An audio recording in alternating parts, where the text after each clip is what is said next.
هدوء شباب. بسم الله الرحمن الرحيم، وأفضل الصلاة وأتم التسليم على سيدنا محمد وعلى آله وصحبه أجمعين.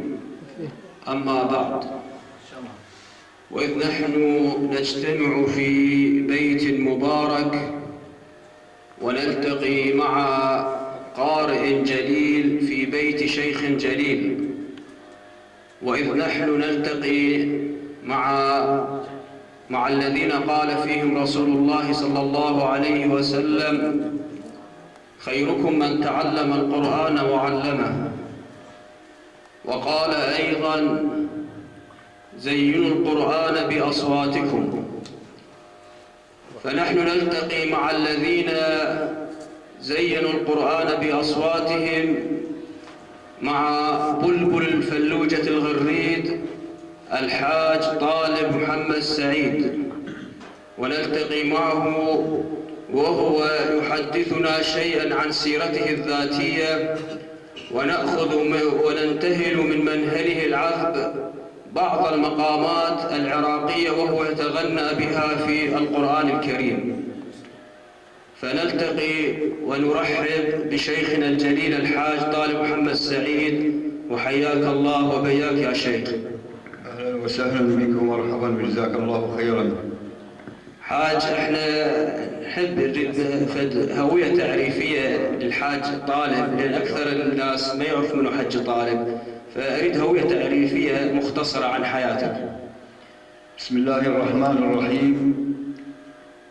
إني الفقير إلى الله وخادم القرآن الكريم الحاج طالب محمد سعيد الفلوجي. ولدت في الفلوجة مواليد 1939، وبعد سنوات، حوالي 4 سنوات عمري، والدي المرحوم رحمة الله عليه وكان من الصالحين أخذني إلى الملالي، كان آنذاك ملالي في البيوت تدرس القرآن الكريم، ودرست عند المرحوم الملا مشهن، وختمت القرآن، وكنت في ذلك الوقت مفضل بين طلاب الذين هم معي عند الملا، وكانوا يشيدون بصوتي ويدعموني دعما معنوي من ذلك الوقت. وبعدها أرسلوني إلى المدرسة في الصف الأول الابتدائي في مدرسة الأنبار، الذي كان اسمها آنذاك المدرسة الأولى. ونظرا لكوني قد ختمت القرآن، حولوني بنفس الوقت إلى الصف الثاني لكوني حافظ القرآن، لأن كان ذاك الوقت لحافظ القرآن إلى تقدير وإلى أهمية. وبقيت إلى الصف الخامس الابتدائي، أنا كل صف في درس الدين أجود وألاقي تشجيع ودعم معنوي من قبل المعلمين الذين يعلموني رحمهم الله، وكانوا يشجعون على أن أقرأ في الجوامع، ولصغر سني لا أستطيع ذلك، فاستمريت، كملت وقدمت جيسة 1957.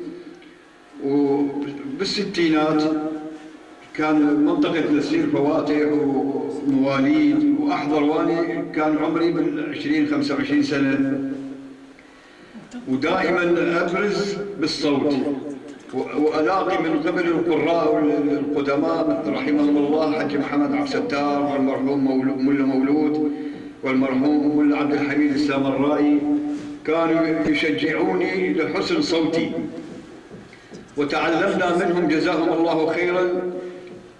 كانوا يصلحون لنا الأخطاء سواء بالقراءة السواد أو الأحكام. واستمريت وأنا بالعسكرية، وبقيت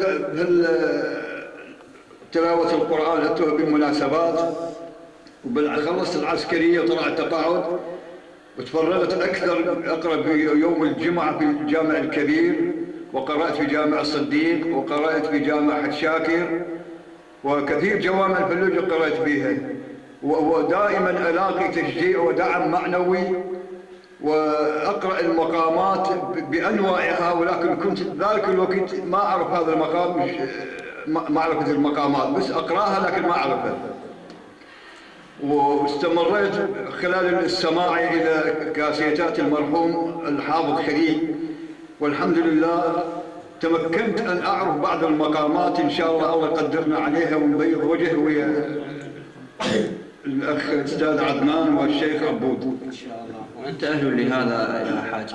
زين حجي، إحنا في السؤال يعني كثير من طلاب المقام أو طلاب القراءة العراقية يسألون إنه هل المقام العراقي له أصول أم له قواعد تدريسية أم ماذا؟ وماذا توصي بالذين يريدون أن يتعلموا القراءة العراقية على وفق المقام؟ والله قواعد المقام موجودة، ولكن أكثرها تصير بالاحتفالات والجوق الموسيقي شنو، هاي احنا ما التجأنا لها. يعني قراءة القرآن، قراءة المقام بالقرآن الكريم تختلف عن المقام بالمقامات الأغاني. ليش؟ تلاوة القرآن أول شيء تكون المقام مختصرة، احتمال مثل آية آيتين فلان مقام، ورا 3 آيات تتحول المقام الثاني، وهكذا ما يكمل المقام كله، وكله بالاستمرار والسماع. إذا الاستمرارية والاستماع إلى التلاوات هو أفضل شيء يتعلم المقام. زين حجي، المقامات اللي نعرفها هي 7 الرئيسية، مو؟ 7 نعم، المقامات الرئيسية هي 7، فش تشوف نبتدئ بالرئيسيات أم ماذا ترتدي؟ والله الرئيسيات 7 والفروع كثيرة هي، ونغمات، وحتى قسم من نغمات المقامات العراقية كنا ما نعرفها قبل إلا سمعناها بفضل الله وفضل المرحوم الشيخ الحافظ خليل إسماعيل. فالمقامات الرئيسية هناك الإبراهيمي والحكيمي والبنجقا والجراست. فماذا تؤمرون يعني أبدي بأي مقام تحبون إن شاء الله؟ أنا أشوف نبتدئ بمقام البيات، لأن أولاً هو مقام رئيسي، وثانياً أنه مقام البيات اشتهر به أهل العراق، كما أن مقام الحجاز قد اشتهر به أهل مصر. فمقام البيات يعني هو مقام يعني اختص به أهل العراق، فنبتدئ بمقام البيات. أعوذ بالله من الشيطان الرجيم. بسم الله الرحمن الرحيم. ألف لام ميم.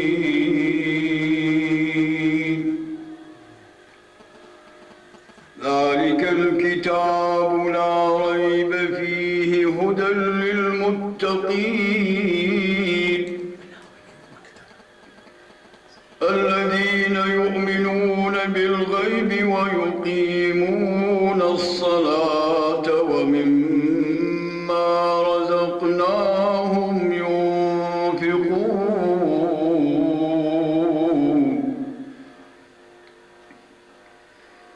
والذين يؤمنون بما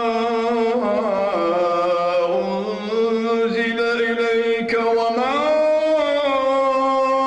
أنزل من قبلك وبالآخرة هم يوقنون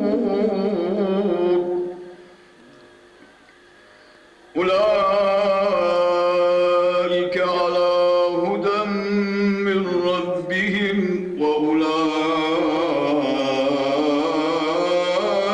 هم المفلحون.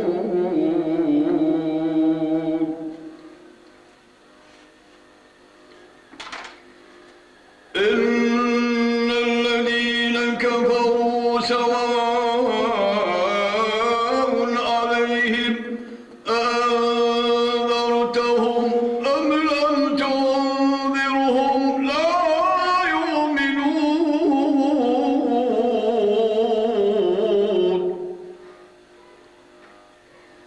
ختم الله على قلوبهم وعلى سمعهم وعلى أبصارهم غشاوة ولهم عذاب عظيم.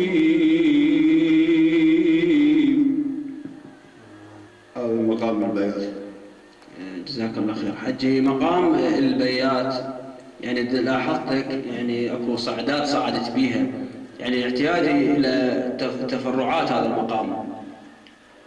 كل مقام مكون من قطع، وهذه الصعدات شو اسمه ميانات، ميان مال البيات الرئيسي، وهو طويل بعد بس نريد نختصره ما نقدر نكمل مقامه، هو كله على نفس النغمات هاي. زين حجي شو تشوف، نكمل الرئيسيات ام ناخذ بعض القطع من مقام البيات؟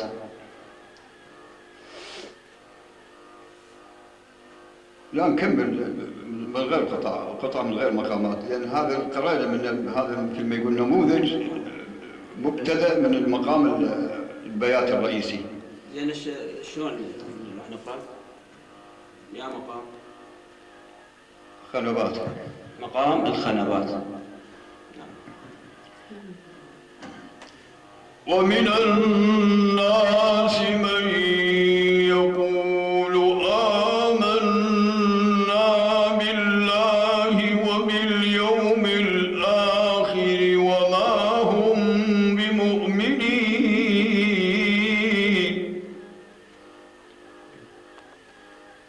يخادعون الله والذين آمنوا وما يخدعون إلا أنفسهم وما يشعرون في قلوبهم مرض فزادهم الله مرضا ولهم عذاب أليم بما كانوا يكفرون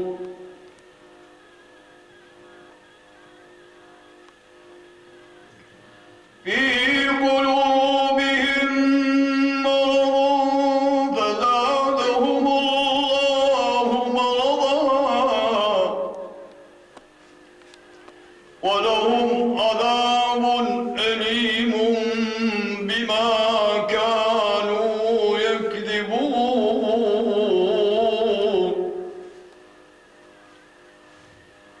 وإذا قيل لهم لا تفسدوا في الأرض قالوا إنما نحن مصلحون ألا إنهم هم المفسدون ولكن لا يشعرون. مقام الخنبات هذا حجي شنو تقرا بعده؟ شرق دوغا يعني هو دائما ياتي بعد الخنبات دائما شرق دوغا يجي بعد الخنبات. في قلوبهم مرض فزادهم الله مرضا ولهم عذاب أليم بما كانوا يكذبون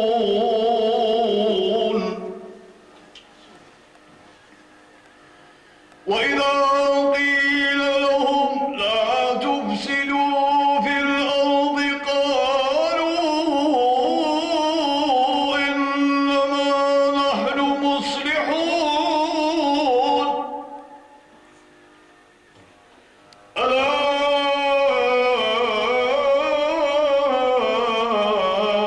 إنهم هم المفسدون ولكن لا يشعرون.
أنا منتبه على قراءتك دائما إنه الشرقي دوغا ما أعرف هو حزين لو أنت يعني يطلع إيش حزين من عندك. والله هو المقام شرقي دوغا هو بنفس الوقت مؤثر، يرتبط مقام الخنبات وبه نوع من التأثير النفسي والمعنوي للبشر.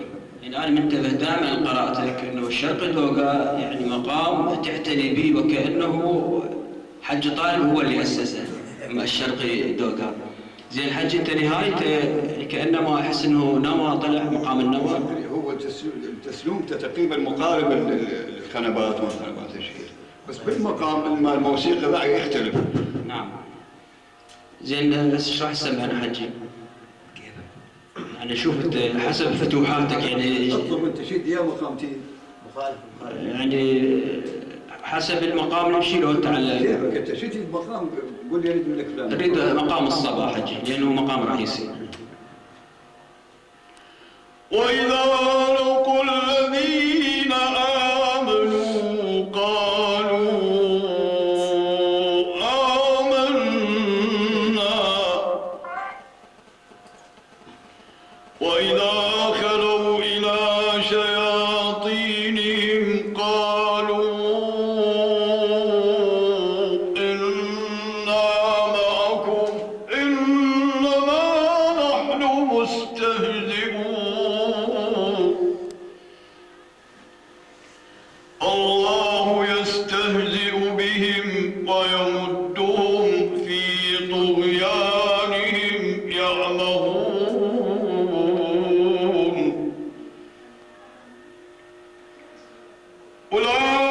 أولئك الذين اشتروا الضلالة بالهدى فما ربحت تجارتهم وما كانوا مهتدين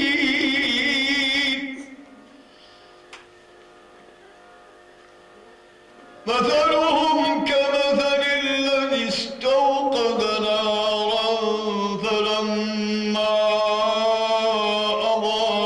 أضاءت ما حوله ذهب الله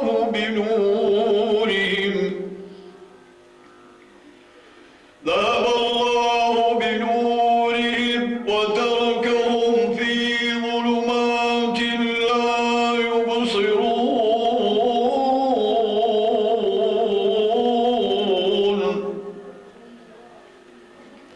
صم بكم عمي فهم لا يرجعون. جزاك الله خير.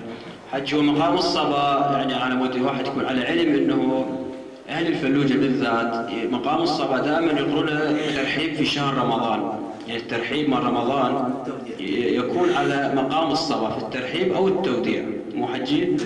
وخاصه بقطعه الشطراوي ضميتها علينا بس ما خليك تضمها ما خليك تضمها فاريد قطعه الشطراوي اللي تطلع من الصبا.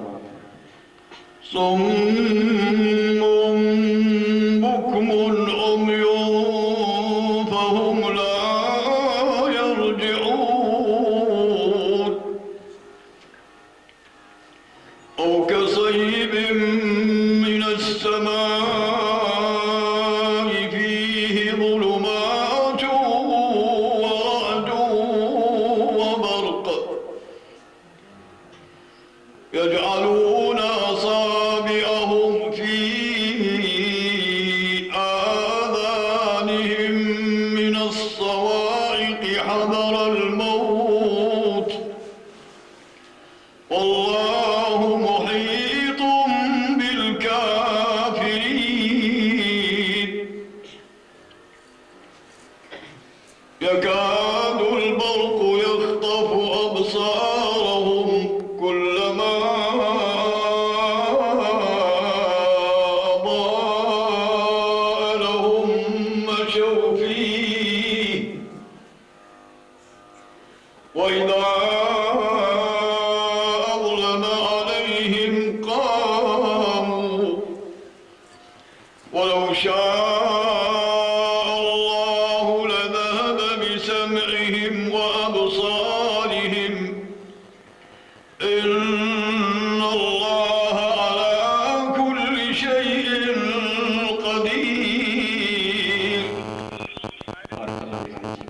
زين حجي، ما دام احنا في صدد الصبا، اكو قطعة ايضا من عند المنصوري والحديدي، خاصة انت المنصوري ما شاء الله يعني عندك صولة وجولة وياه. يا أيها الناس اعبدوا ربكم الذي خلقكم والذين من قبلكم لعلكم تتقون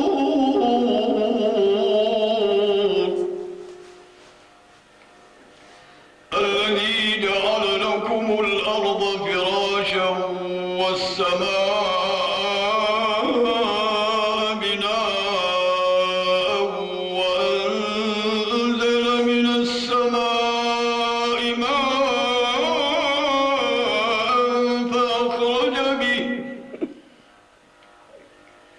فأخرج به من الثمرات رزقا لكم فلا تجعلوا لله أندادا وأنتم تعلمون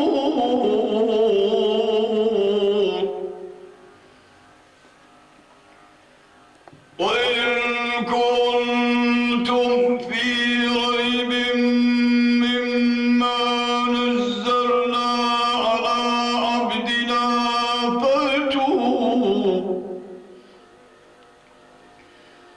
فأتوا بسورة من مثله وادعوا شهداءكم من دون الله إن كنتم صادقين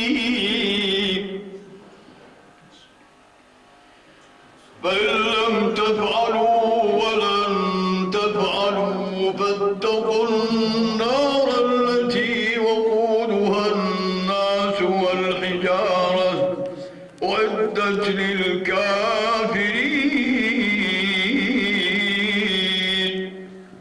جزاك الله خير حجي.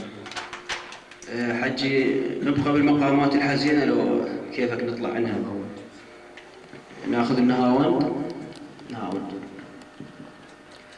وبشر الذين آمنوا وعملوا الصالحات أن لهم جنات تجري من تحتها الأنهار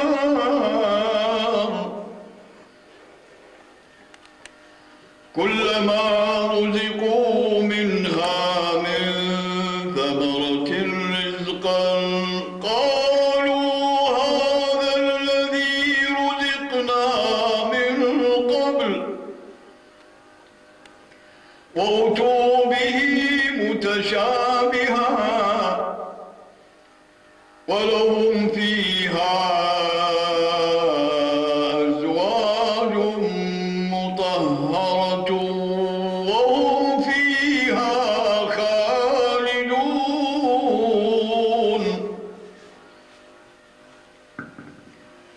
إن الله لا يستحيي أن يضرب مثلا ما بعوضة فما فوقها فأما الذين آمنوا فيعلمون أنه الحق من ربهم وأما الذين كفروا فيقولون ماذا أراد الله بهذا مثلا يضل به كثيرا ويهدي به كثيرا وما يضل به إلا الفاسقين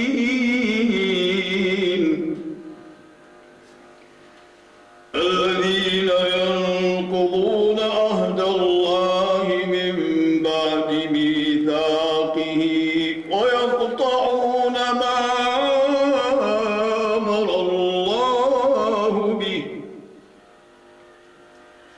ويقطعون ما أمر الله به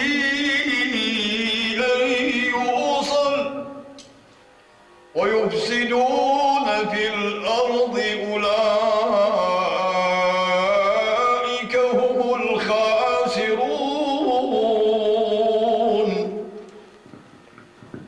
زين حجي النهاوند اكو قطعة تطلع من عند الصبي مو بس سويت قطعة مرستني. اي نعم. زين النهاوند ايش تاخذ بعده؟ يا باش اشتري شوف شيء صبي ناخذ الصبي.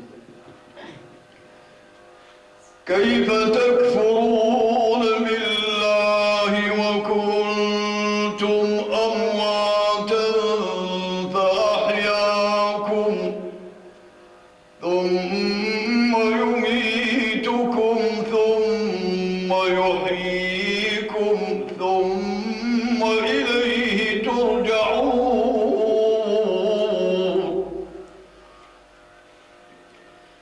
والذي خلق لكم ما في الأرض جميعا ثم استوى إلى السماء فسواهن سبع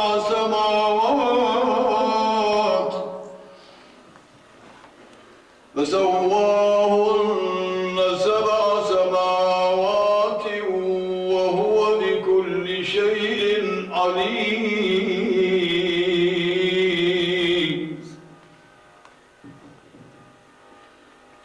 وإذ قال ربك للملائكة إني جاعل في الأرض خليفة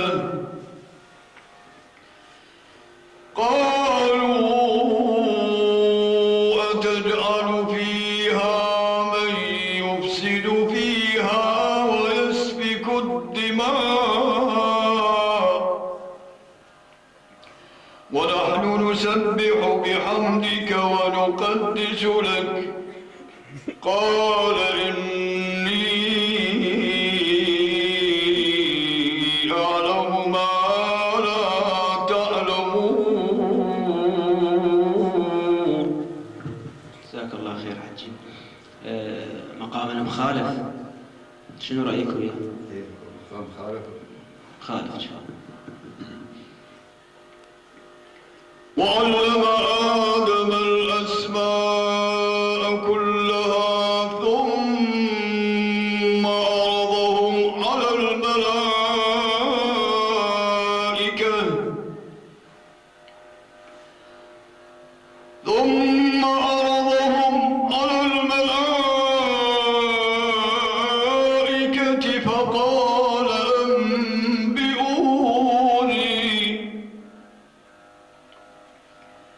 فقال أنبئوني بأسماء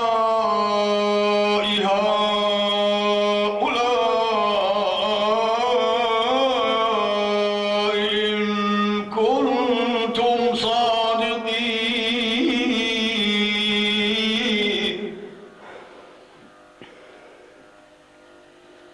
قالوا سبحانك لا علم لنا إلا ما علمتنا إنك أنت العليم الحكيم.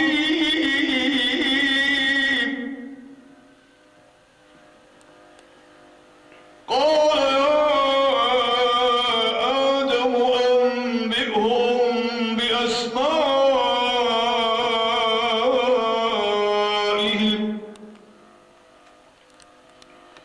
فلما أنبأهم بأسمائهم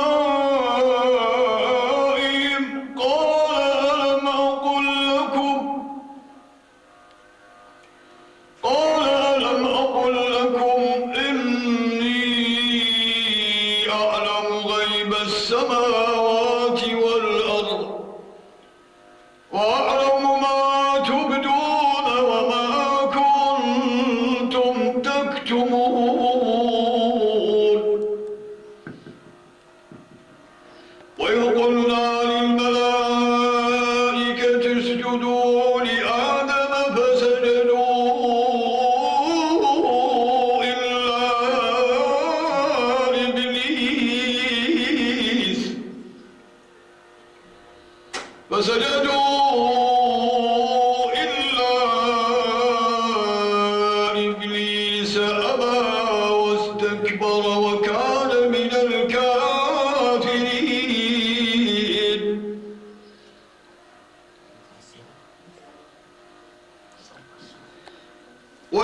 وقلنا للملائكة اسجدوا لآدم فسجدوا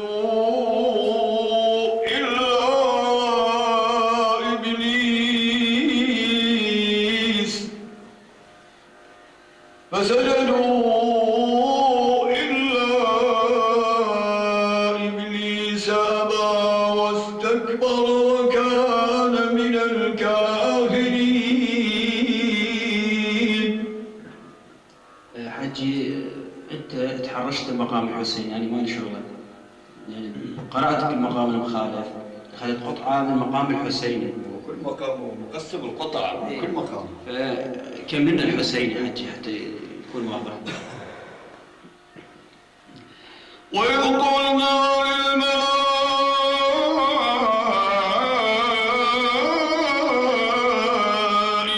اسجدوا لآدم فسجدوا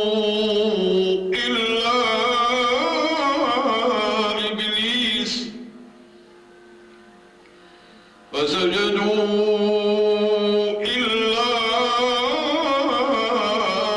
إبليس أبى واستكبر وكان من الكافرين.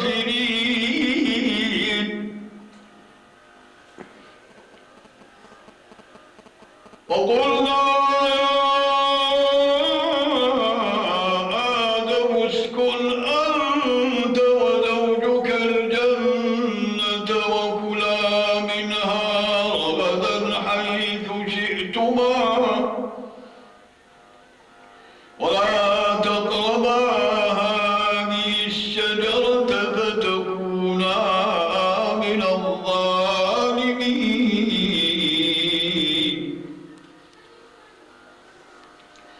فأزلهما الشيطان عنها فأخرجهما مما كانا فيه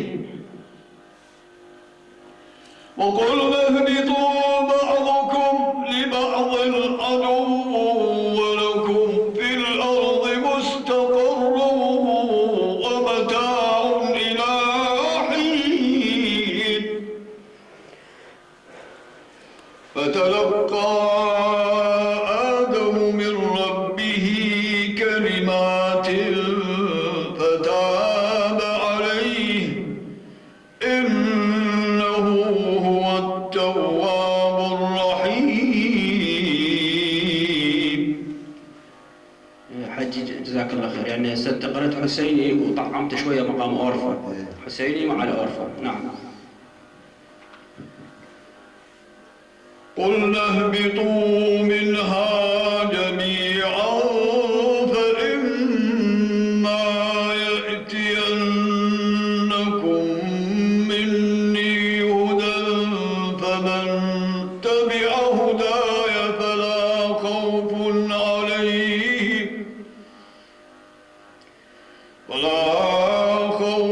عليهم ولا هم يحزنون.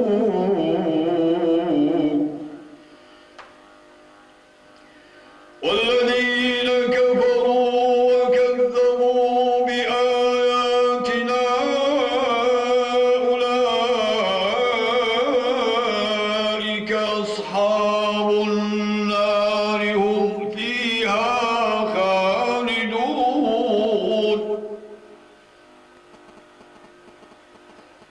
يا بني إسرائيل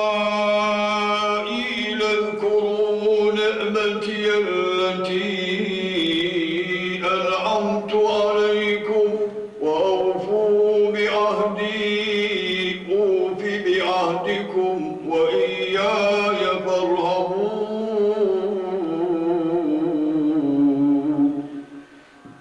هو الحسين والأرض مازجات. شلون ستمازج الهمايون والقطر وشلون؟ زين حجي، هو الجبوري أيضا يؤخذ وياه. نعم، تطلع قطعة من عنده. زين تقرأ لنا جبوري لو؟ يا بني إسرائيل اذكروا نعمتي التي أنعمت عليكم وأوفوا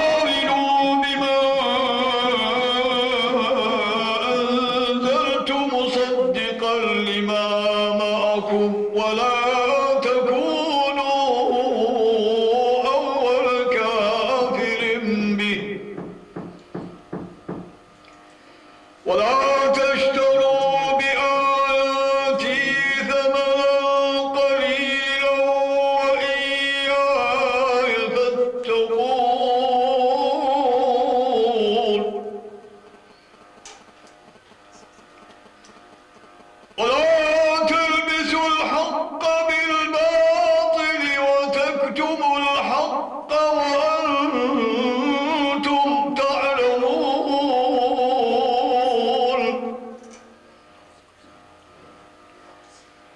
وأقيموا الصلاة وآتوا الزكاة واركعوا مع الراكعين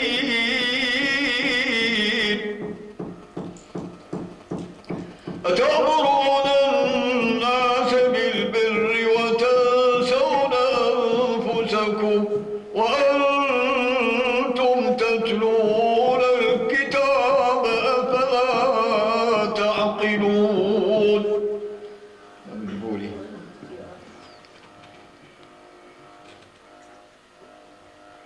زين حجي، أريد أسألك سؤال. أريد المقام اللي يقرأ حج طالب وهو فرح ومسرور، شو يحب يقرأ؟ وأريد المقام اللي حج طالب وهو شوية محزون وضايج، شنو المقام اللي يحب يقرأ؟ الله مقام البنجقاء حلو بالفرح والسرور، يعني مع هو صعب هذا المقام. ان شاء الله صعب، ولو كل شيء عليك سهل إن شاء الله. إذن مع مقام البنجقاء. واستعينوا بالصبر والصلاة وإنها لكبيرة إلا على الخاشعين الذين يظنون أنهم ملاقو ربهم وأنهم إليه راجعون.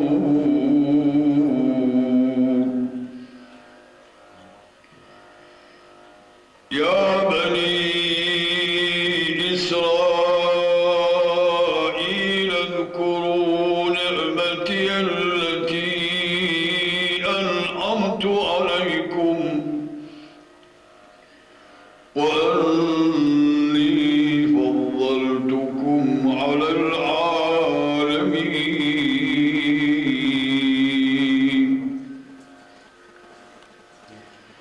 واتقوا يوما لا تجزي نفس عن نفس شيئا ولا يقبل منها شفاعة ولا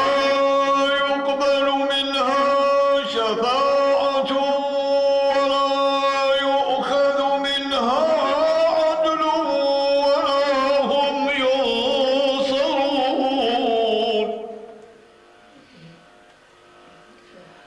وإذ نجيناكم من آل فرعون يسومونكم سوء العذاب يذبحون أبناءكم ويستحيون نساءكم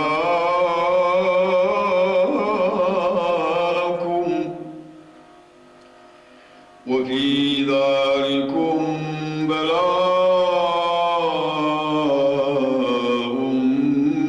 من ربكم عظيم.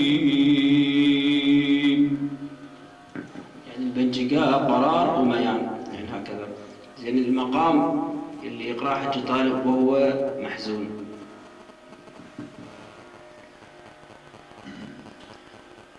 وإذ فرقنا بكم البحر فأنجيناكم وأغرقنا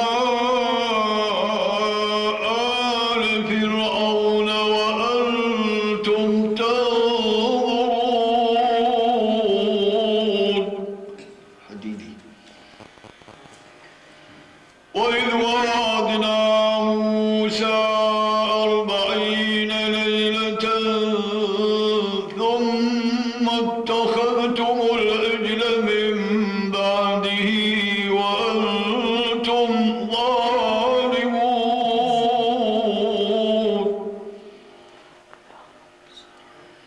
ثم عفونا عنكم من بعد ذلك لعلكم تشكرون.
دائما ألح عليك على هذا المقام، مقام الحليلاوي.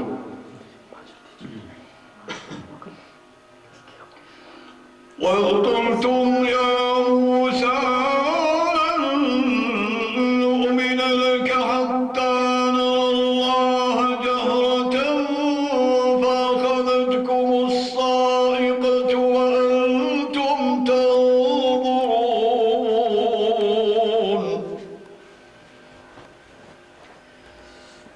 ثم بعثناكم من بعد موتكم لعلكم تشكرون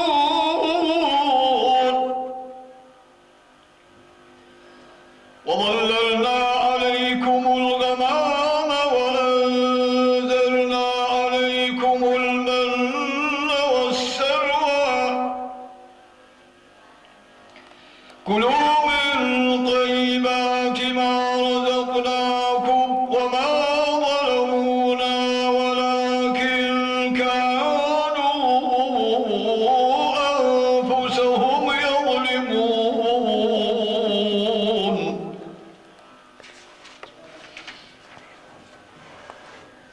وإذ قلنا ادخلوا هذه القرية فكلوا منها حيث شئتم رغدا وادخلوا الباب سجدا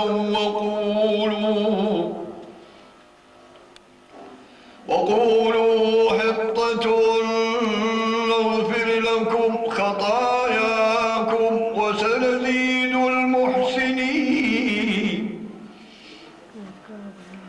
فبدل الذين ظلموا قولا غير الذي قيل لهم فأنزلنا على الذين ظلموا رجزا من السماء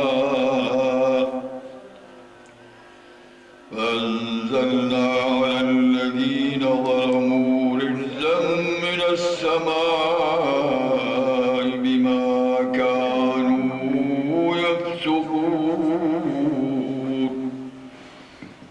جزاك الله خير حجي. حجي اكو مقام ايضا انا اشوفك يعني خير من اجاد هذا المقام، مقام الجمال. يعني شلون الشرق ذوقها نفس الشيء، يعني الجمال يعني كانه يعني صنيعه حج طالب. وإذ قلنا ادخلوا هذه القرية فكلوا منها حيث شئتم رغدا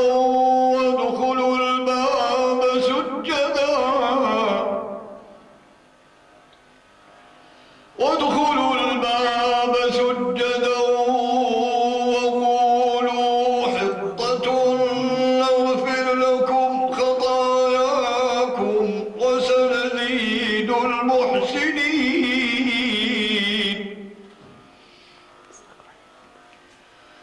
فبدل الذين ظلموا قولا غير الذي قيل لهم فأنزلنا على الذين ظلموا رجزا من السماء بما كانوا يفسقون.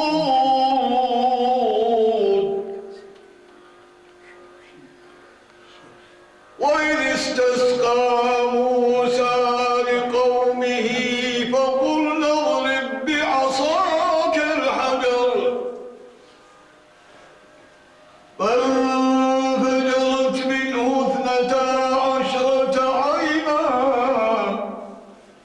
قد علم كل أناس مشربهم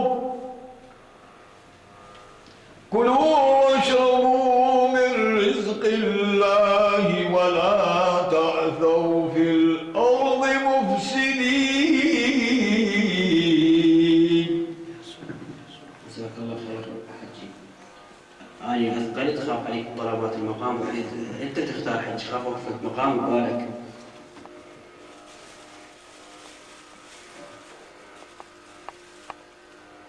وإذ قلتم يا موسى لن نصبر على طعام واحد فادع لنا ربك فادع لنا ربك يخرج لنا مما تنبت الأرض من بقلها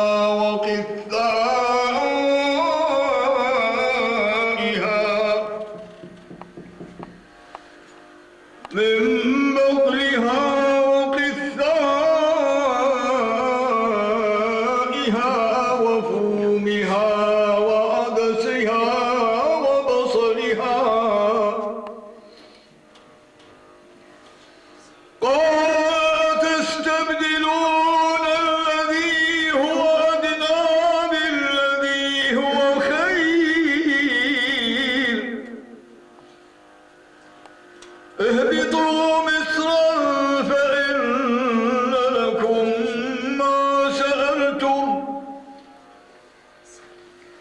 وضربت عليهم الذلة والمسكنة وباءوا بغضب من الله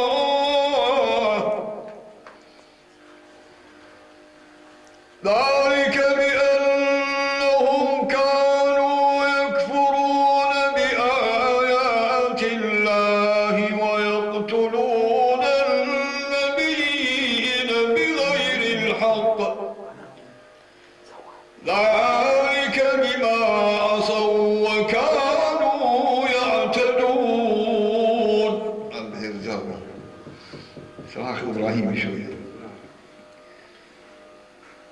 إن الذين آمنوا والذين هادوا والنصارى والصابئين من آمن بالله واليوم